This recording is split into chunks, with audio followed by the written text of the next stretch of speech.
आप न्याय की उम्मीद करेंगे? यहाँ के अपराधियों के मंसूबे अगर बुलंद हैं तो आज ये वो वक्त वही लौट के आ गया है जो कभी मनवादियों के। वो कहते हैं कि मुसलमानों की हो गई है, हिंदुओं को कुछ नहीं करना चाहिए। वहाँ पे अभी मुसलमान के वो सारा लोग ऐसा कर रहा है, असम का लोग को ऐसा जागरूक कर रखा है।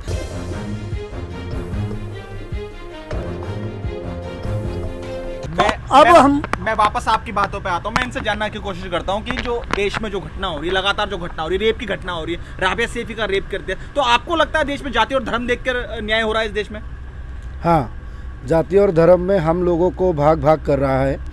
हम भारतवासी एक साथ बोलते हैं। भारत में विभिन्न जाति जनजाति लोग के सबके मिश्रण में हम भारत देश कहने से गौरवान्वित रहते हैं। लेकिन अभी जो सरकार आया है वो जात पात में ऐसा तोल रहा है, ऐसा भाग भाग कर रहा है, ऐसा ये हम समझ पाते हैं कि हमारा एकता है, देश की आवाज़ है, वो आवाज़ को वो खंडित करके भाग भाग करके रखना चाहते हैं। इसी तरह के तरह तरह की घटनाएं घटवा रहा है।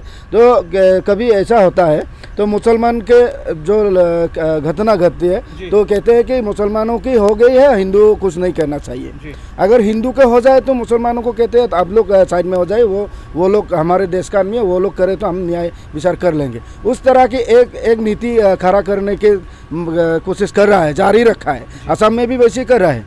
वो जो इलेक्शन किया है, जो मंगलदय दरंग में जो इलेक्शन किया था, वो लोग एक आदमी को गोली से मार के पुलिस ने पीटा था। वहाँ पे अभी मुसलमान के वो सारा लोग ऐसा कर रहा है, असम का लोग को ऐसा जागरूक कर रखा है कि वो लोग मुस्लिम हैं इसलिए हम उससे करवा देंगे, वरना असम में सब मुसलमान ही हो जाएगा। इस तरह का एक मैसेज क्रिएट कर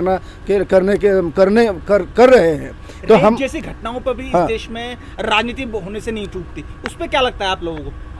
हाँ, उनका वो रेप केस जो होता है, जो हम ये बताया था हमारा पूर्वज ने की दादाजी ने कि वो सरकार बेटी बचाओ बेटी पढ़ाओ जो नारा लगाया था उसमें संपूर्ण विपरीत काम कर रहा है। अभी तो ऐसा हो रहा है, हमारा बुकाखान में 3 लड़की रेप हुए थे। एक को रेप करके मारा गया, वो अपने ही क्वार्टर में वो क्या कहते हैं रस्सी लगा के बांध के रखा था, और एक को जिंदा जलाया था रेप करके, मालिक ने जिंदा जलाया था। लेकिन और एक को रात अपने काम से लौटते उस समय वो उसको गाड़ी में उठा के रेप करके वो मार के बागान में फेंक कर, ती बागान है ना, उसके सामने फेंक कर चला गया। तो उसके लिए हमने आंदोलन किया, हमने मांग किया, रेप किया, घटना घटाए तो सरकार का दायित्व क्या है? वो मर गया, लेकिन वो जो आइन है, कानून है, उसमें उन लोगों का कॉम्पेंसेशन मिलना चाहिए। उनके परिवार के जो बागान में फेंका था, वो महिला का एक जो पति था वो पागल था वो पागल था, और 2 बच्चे था, 7 साल का, 1 6 साल 3 साल का, वो इस तरह का। तो हमने मांग किया था कि वो पागल को ठीक करे, अच्छी तरह दोनों को शिक्षा का व्यवस्था दे और आर्थिक एक व्यवस्था करे कि वो तत्कालीन व्यवस्था करे जो उन लोग परिवार टिकी रहे। तो इस मांग को भी पूरा नहीं किया, और वो जो रेपिस्ट था उसको उन लोगों के पुलिस ने कवर करके बसा लिया। अभी तक हमने देखा तो जो भी रेप केस हुआ है तो जो रेप करता है वो आसामी साला भागते निकलता है, और जो रेप करके फंसता था है उसके परिवार के लोग वो ज़्यादातर विपद पड़ जाते हैं। ऐसा क्यों है कि वो पुलिस कचहरी नहीं जा सकते, पैसा भी नहीं है, ऑफिस कचहरी जाने के लिखने विखने नहीं आते, अशिक्षित लोग हैं। तो उसका फ़ायदा उठाकर क्या करते हैं, वो गरीब जो विक्टिम के परिवार को इस तरह का सुलूक देता है, न्याय नहीं मिलता है। मैं वापस आपके पास आना चाहूँगा देवेंद्र जी। असम से आए साथियों ने हमें बताया कि रेप को लेकर जो तमाम जो प्रशासन है वो इस चीज़ को दबाने का काम करती है। मैं आपसे बारीकी से समझना चाहूँगा, ये जो तमाम जो घटनाएं जो हाल फिलहाल हमने हाथरस कांड देखा, बेटी को रात के अंधेरे में पुलिस प्रशासन के सामने जला दिया जाता है, फिर आप नागल क्षेत्र के दिल्ली में ही आप वाल्मीकि समाज की बेटी को एक ब्राह्मण समाज का आदमी जला के मार देता है रेप करके। ये जो मनोदशा है देश में, जो तमाम जो लोग हैं, ये किस मनोदशा पे काम कर रहे हैं और ये चल क्या रहा है, इस बारे में विस्तृत बताइए। देखिए, आपने कभी देखा हो जी, इतिहास अगर किसी ने पढ़ा हो तो एक राजा राम मोहन राय हुआ करते थे जी। राजा राम मोहन राय ने सतियों और पतियों की व्यवस्था जो उस टाइम चलती थी जी, उस टाइम भी ऐसे काम होते थे जी, तो उन्होंने उस टाइम पर इसका विरोध किया अंग्रेजों ने कानून बनाया कि रात में जलना बंद है, क्योंकि रात में जिसे जलाया जाता है निश्चित है कि उसके साथ कोई ना कोई अत्याचार होता है, ये स्वाभाविक बात है। और जब आप जानते हो कि हम तो बहुत नजीक की घटना अपने आंखों सामने की देख रहे जी, अभी ये चंद दिनों की घटना है, तो आज ये वो वक्त वही लौट के आ गया है जो कभी मनवादियों के इशारे पे चलता था। आज सच्चाई से संविधान जरूर है देश के अंदर, लेकिन संविधान को मानने वाले लोग नहीं हैं। संविधान जिस जगह रखा है, जिस जगह कानून रखी है, उस कानून का पालन करने वाले लोग नहीं हैं। जिस कोर्ट में कानून की रक्षा के लिए कोर्ट बनाया गया, वो कोर्ट भी आज के टाइम में कॉलेजियम सिस्टम पे चल रहा है। आपने पता होगा वहाँ कोई सिलेक्शन सिस्टम नहीं है। तो ऐसे कंट्रियों में, ऐसे कंट्री में क्या आप न्याय की उम्मीद करेंगे? यहाँ के अपराधियों के मंसूबे अगर बुलंद हैं तो क्यों हैं? एक प्लानर जो है, जो 220 भी उस पर लगाई जाती है। 220 भी की अधिकतम सजा कितनी है आप बताओ? कोई ज्यादा नहीं है, आदमी तय कर लेता है, क्योंकि प्लानर जो है प्लान बना रहा, उसका तो कुछ गया नहीं, केवल दिमाग से प्लान बनाया और उसने 4 लोगों को तैयार कर दिया, 8 को।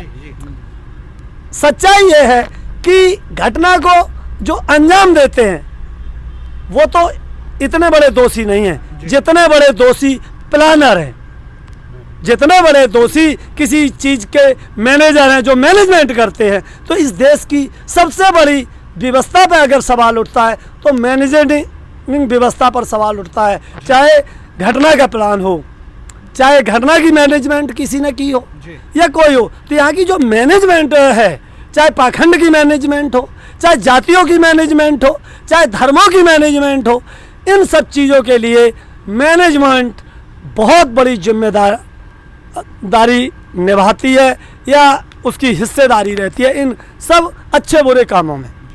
तो हम ये कहना चाहेंगे कि जो इन्होंने प्लान बनाया इस घटना के, चाहे लड़कियों का प्लान बनाया हो, चाहे बलात्कार का प्लान बनाया हो, हम सच ये कह रहे हैं कि हमारे पास तो 50-50 मंदिरों के पुजारियों की लिस्टें हैं जी।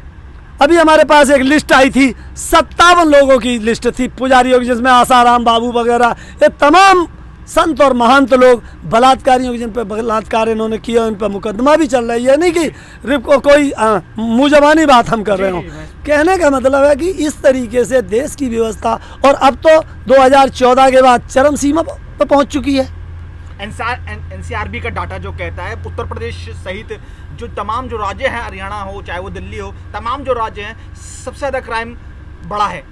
उस पर क्या कुछ सवाल निकल के आते हैं, जवाब निकल के आते हैं? क्राइम तो आपको दिन पे दिन बढ़ता ही चला जा रहा है। अभी उस दिन करनाल में 2-4 किसान मारे गए थे, यहाँ 4-6 मारे गए। अभी कल एक हरियाणा में भी मारे गए, कोई कसी से मारा जाता है, कोई गाड़ी से कुचल दिया जाता है। अब हम इन संघियों से केवल इतना पूछना चाहेंगे, बीजेपी वालों से, कि तुमने ये घटना के बाद, आज के बाद अगला प्लान तुम्हारा कहाँ होगा, कहाँ पर तुम इंतजाम करोगे? अभी तो दो की हत्या की वहाँ पर, उसके बाद यहाँ 4, मतलब दिन प्रतिदिन अब बढ़ोतरी हो रही है, क्योंकि उत्तर प्रदेश का चुनाव सर पे, उत्तर प्रदेश के चुनाव के साथ और भी राज्यों के चुनाव है, और उत्तर प्रदेश इस देश का मुख्य सूबा है। पॉपुलेशन की दृष्टि से 22-24 लाख के आसपास यहाँ की पॉपुलेशन है, और यहाँ पर 80 सांसद लोकसभा के हैं और 30-31 सांसद राज्यसभा के हैं। तो उत्तर प्रदेश जो है 100 सांसद जब देता है पार्लियामेंट मेंबर, तो वो 100 पार्लियामेंट जो है मेंबर बहुत बड़ा वजूद रखते हैं अपने भारतीय संविधान पार्लियामेंट के लिए। तो लोगों की निगाहें उत्तर प्रदेश पे हैं, और उत्तर प्रदेश पे इन लोगों को सफलता भी मिली। पिछले इलेक्शन में इन्होंने मुसलमानों के साथ रामपुर वगैरह में 2-4 जगह दंगा पश्चिमी उत्तर प्रदेश में कराई। अभी ये दंगा मुझे लगता है कि सरदारों के साथ, सरदार जैसे 84 का दंगा कभी हुआ था, उसी तरीके से इनका प्लान था।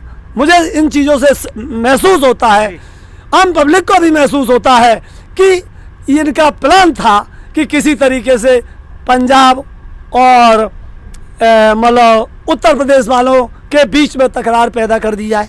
तो मेरे कहने का मतलब ये है कि कोई घटना घटित नहीं हो रही है, घटना को प्री प्लान मतलब प्रोडक्ट किया जा रहा है। ये एक स्थिति है सरकार में। जो अगर आपको पसंद आया हो तो इसे लाइक करें, कमेंट करें, शेयर करें और हाँ, हमारे चैनल को सब्सक्राइब करना ना भूलें ताकि देश विदेश से जुड़ी खबरें आप मिस ना करें, क्योंकि कोरोना काल में 2 गज दूरी, मास्क है जरूरी।